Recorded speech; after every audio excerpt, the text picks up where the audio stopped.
Hari ini kita akan memasak pindang ikan patin Palembang yang kesekian ya. Ini adalah bumbunya. Ada daun salam 2 lembar, daun jeruk 2 lembar, laos, jahe, kunyit yang udah dibakar, serai, cabai merah keriting sekitar 5 buah, bawang merahnya 8, bawang putihnya 2, dan cabai rawit bisa di-skip kalau nggak mau pedas ya. Ini adalah kemiri dan terasi yang udah kita sangrai. Ini adalah air asam. Dan ini adalah kemangi. Dan bisa ditambahkan dengan daun bawang bahkan nanas ya. Berhubung ini tidak ada, jadi kita apa adanya aja. Ayo kita ulek. Dan jangan lupa ikan patinnya sekitar 1 kilo.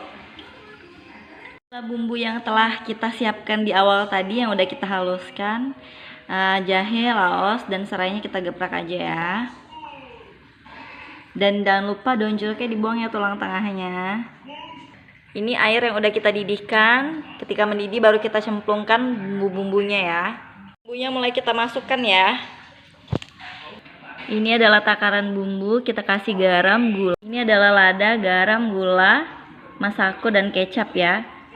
Sekitar seperti ini takarannya. Sedikit-sedikit aja.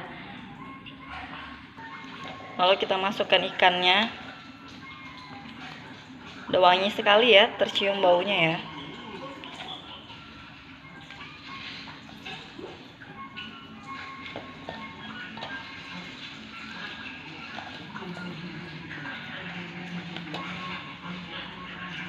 Bikin bumbu-bumbu penyedap. Nah, sekarang kita masukin asam jawa. Kita aduk ya. Sekarang tinggal kita tunggu ikannya empuk ya dan matang. Dan terakhir kita masukin kemangi.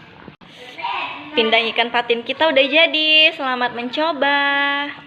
Terima kasih. Jangan lupa subscribe, like, dan komennya ya kakak. Terima kasih.